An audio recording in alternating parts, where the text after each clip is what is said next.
guys, welcome back to the channel, and today we're going to be reacting to... Lithuanian Supermarket Tour, Rimi Hypermarket. Where is Rimi? And major cities they have. Hey, welcome back to the Lithuania Explained vlog channel. Today I thought it might be interesting for foreigners to tour a Lithuanian supermarket, in this case a Rimi. Now I should say Rimi isn't originally a Lithuanian company and actually is a subsidiary of Swedish group ICA. However, they become one of the big supermarket chains in the country, so you'll definitely find these stores across Lithuania. How come they were so successful? In Lithuania, you'll find that there are a few sizes of Rimi. Most often, I think in Vilnius, it's either the smaller Rimi Express or the larger Rimi Hyper. And in Vilnius, I don't see Rimi Super as much, but those do exist as well. What's that similar to? Like a what here? Walmart? Ooh. It's a little more expensive. It's not the cheapest, I would say. It's like Publix? No. Okay, let's compare to Target, I guess. Target? Yeah. Okay. Rimi Hyper is the largest format and thus offers the largest diversity of products. These Rimi Hypers, if they aren't attached to a mall, might form their own PCs, or prekybos centras. This means that space has been created for other shops under the same roof. In this one, you'll find a key copying stall, a pet food store, a meat shop, a pharmacy, and a Domino's pizza. Outside of many Oh, they have Domino's in Lithuania. Wow. I didn't know that. Wow. A pet food store, a meat shop, a pharmacy, and a Domino's. Pizza. Pika? What pika? Pika. No, it says Pika. Pizza? Yeah, I said it's pizza. Pizza. Is this pizza in Lithuania? Pizza, and what's the other one? The word says. Take 15-minute takeout. Oh. Domino's pizza. Outside 15 minutes. That's good. It takes us forever here. You go to the store. It takes longer than 15 minutes. So 15 minutes is quick. 20. It's about the same. It's about 20 minutes. 15 to 20 minutes. Yeah. Paštomatas, as well as bottle return facilities called a taromatas. And then during warmer seasons, there are usually fruit stands set up near the entrance. As you walk in, I guess it's a good time to say that it's pretty commonplace in Lithuania. A person was there in the stand. In supermarkets to bring your own bag and fill it directly, rather than first using a store shopping basket or shopping cart. I'm not sure if this started during the pandemic, or if it's always been like this. I guess, having grown up in Canada, this sort of thing would always have looked suspicious. It looks nice. No, it wasn't. I mean, No, I don't remember being a thing that, to load up your own grocery bag, like as shopping. You load it up afterwards, when you add the checkout, but not during shopping. During shopping, you usually use the cart or the basket. Now, I was going to do a full tour of every single part of the store, but one, I think 50% of that would be boring since it's standard. They have some really big brands here. And two, Can2? I don't think that was Can2. Which one is Can2? Right there, the orange. You sure it's Can2? Yes, I think it's Schwarzkopf. That would be boring since it's hard to... No, it's L'Oreal. I think it's L'Oreal. Yeah. Standard supermarket stuff. I see Pantene. And two, I saw Tresemme. I really doubt they would have Can2. I am highly doubt it. Just wouldn't know what to say most of the time. So I'll try to just point out the things that I think are different from the supermarkets that I might encounter in my home country of Canada. I think most of the larger supermarkets in Canada will also have quite a lot of non-food items. Here, you can see there is a large section devoted to hair care, cosmetics, and hygiene, and then in this section, there's all things related to babies and children, and toys, and then a teeny tiny section for electronics in the corner. There's an automotive section, a kitchenware section, a seasonal section, and this can range from camping gear in the summertime to little... Yeah, it's definitely giving Target, though. Yeah, it has little slides for going down snowy hills. And it's well organized, too, as well. Many supermarkets also have a small section for these candles. For Lithuanians, who are mostly Roman Catholic, this is the traditional type of candle that you take and light and then place on a family member's gravesite. During the sacred days of Vėlinės and All Saints' Day, candles will be sold in larger quantities and perhaps even be part of the seasonal section. Do they have like a scent? Or is it like the traditional candle, like just the candle wax? Just a candle with the glass is colored, so like you can get whatever color you want, but they're not scent. They're not for home. You put it on the grave. I mean, you could burn it in the house, I guess, if you want to, but that's not what they intended. I should say that I was hoping to encounter a little souvenir section where one would be able to find Lithuania keychains and trinkets and flags. So I don't know if this store changed things or if I just somehow missed it, but I have noticed such things at many other large supermarkets. And if we keep going, there's the bakery section, with this one being large enough to host its own bakery. As far as the stuff you'll find in Lithuania that you might not find in the US or Canada, well, there's always a section for this tasty treat, shakotis. It's often something you might buy. Even like when it's not the holidays, they have it. It just looks like a Christmas tree, but it's not for Christmas. It's just looks like that. As a gift or bring with you when you're invited to someone's place for dinner. And if we keep moving, you'll see this prepared food section, which I'm sure most supermarkets around the world will have as well. But of course not these exact foods. They have prepared foods. Yeah.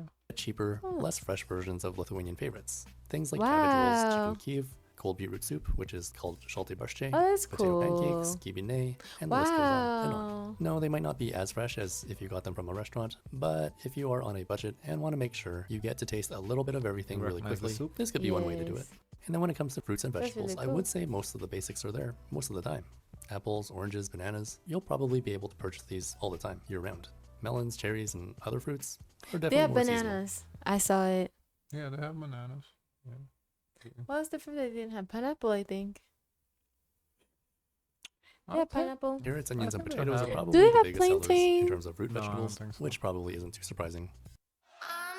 I don't think they would have plantains. And then there's a small herb section, but honestly, I prefer to buy stuff like this at a local market instead. There's less plastic packaging, and you tend to get a lot more for the same price.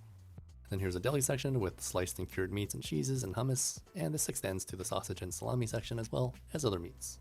And here is one of my favorite sections, the discount/clearance food section. It's a great place to get stuff for 30, 50, or 75% off the normal price. Now, that usually means it's going to go bad or lose its quality pretty quickly, but if you're looking for a meal on that same day, it can be a great way to save money. At Rimi's, they generate their own scannable barcodes for these discounted items, and it's the same at Lidl as well. But at Iki and Maxima, they'll just put a little 30 or 50% sticker on it, and then you need to call a worker over to apply the discount. Oh, and then on the topic of discount, all Merci. supermarkets, including Rimi, will have loyalty card only pricing. This is becoming more and more common as a way to track consumer data and spending habits, and I find Iki is the worst for this. Their member prices Iki. can be so much cheaper than the regular price. I personally call it a tourist tax because people who visit are very, very unlikely to sign up for a loyalty or discount card and will instead just pay the full regular price. And moving on, another thing that's big in Lithuania is these curd snacks called surelis. It's cheese curd, often Yeah. covered in chocolate, and sometimes there's That's probably one of the things I miss the most. They're It's really 29 good. cents. They're really good. a filling in the middle. Small supermarkets have small sections with a few types of surelis, and then you have these bigger supermarkets with these bigger selections. Also in the dairy section, you'll find other Lithuanian staples like kefir, gretine, or sour cream, and barškės, just packages of cheese curd. Nearby is the cereal section, which has a pretty standard selection of Let's take a look at the and cereal real barškės, quick. just packages of cheese curd. What do we is the have in cereal cereal? Cheerios, Kit Kat, cornflakes.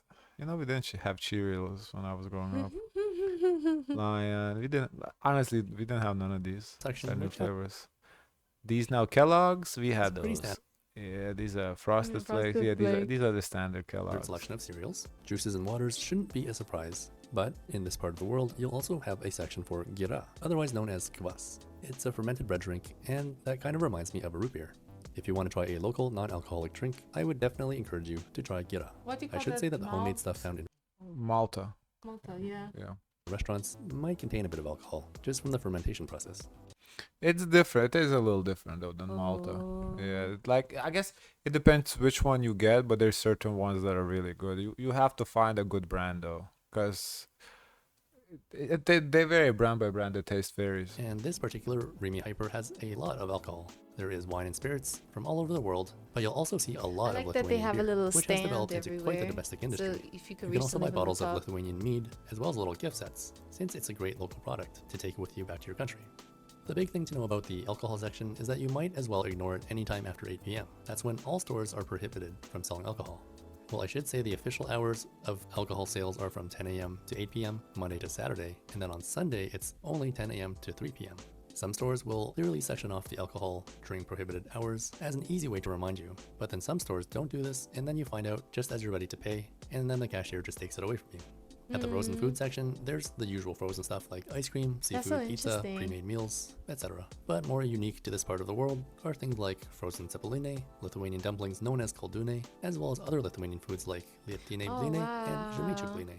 Wow, And then here's the wow. foreign food section, That which makes has it everything easy. ranging from Chinese to Thai to Indian to Mexican, and all of this is contained within a few shelves. Do they For have grains, American? you have the usuals like Oh. barley, I'd be rice, and pasta, curious. and oatmeal. This pasta But I would is say everywhere. buckwheat Yeah, is one pretty Barilla. popular Yeah. They own the staple food pasta. here I as see well. that. And Yeah. then there's quite a lot of local candy. The two big chocolate companies in Lithuania are Urgale and Ruta, and you'll find plenty of stuff from these companies in most supermarkets. These two brands also tend to have Lithuania-themed gift sets, which you can again take back to your home country as gifts or souvenirs. And you'll also find the other Baltic chocolate companies in most supermarkets as well, like Latvia's Leima and Estonia's Kalev brand. Big supermarkets also tend to have a section for loose candy. That Caliph is good. Lima is good too. Yes, Lima Leima is good, and but Estonia's. this one is really What good. flavor is it? Blueberry and rice crisp. This is really good. I remember I this. haven't had a Kalev blueberry brand. chocolate. Big It's supermarkets like also white tend to have a chocolate, though. section for It's loose candies good. where you can buy as much or as little individually wrapped candy as you want. And then trying to wrap things up, I would say that most Lithuanian supermarkets, even the small ones, have self-checkout available. I know it's a way for stores to reduce their staff, and sometimes this becomes a huge pain in the butt if you have an issue that needs to be fixed. But self-checkout is what we usually go for, since, yeah, there's only usually one person working at the normal checkout. And near the regular checkout and self-checkout, you'll find these cheap Lithuanian SIM cards, for now at least. I should say that recently, the Lithuanian parliament passed a law requiring mobile operators to register new prepaid SIM cards, and the people who buy them. This comes into force from 2025, and so I guess for now we'll just have to wait and see what it looks like. Why? Anyways, That's so I interesting. think that's I everything. guess to track, like so you can track what people are doing. Like crime? Yeah. I have to say for this Lithuanian supermarket tour. Do let me know if you'd like a tour of a different size supermarket or something from a different company. I can add it to my list of videos to make. I hope you enjoyed this video. Looks like and peanut do butter. please leave a comment if you No, this is beets. Oh. Canned beets. Yeah. have anything to add or have any Look, they have baked beans from the UK. questions. As always, thank you so much for watching, and I'll see you next time. That was really cool. Cool. Can I see the comments? Sure. One notable difference between the grocery stores in Lithuania and Canada that my wife immediately pointed out when she first walked into a Canadian grocery store was the cashiers were all standing up. That was crazy to her and seemed inhumane to force the workers to stand all day. She's used to now. But I remember thinking how odd it was the cashiers had chairs the first time I visited Lithuania. Yeah, I guess it depends on the store, no? We only have Aldi that they sit down. Publix, no? I don't know. I think Publix, they have a little chair, no? I don't know. Recall a chair at Publix. No, stool. No, not a chair, like a stool. No. I never noticed that, honestly. Feels weird to see someone film the exact store you go to. Is it weird? What do you think? I don't care. For me, I'm always impressed to see if the store is nicer. Like, what are the upgrades, you know? Discount food clearance in the supermarket is also my favorite place. You call it Laimish. Like a luck. What do you call it? Like you struck gold. Where you get luck well. Oh. Okay. Guys, of course, let us know your thoughts. Don't forget to like, comment, and subscribe. Join the Discord and the Zoys, share as much kindness as possible.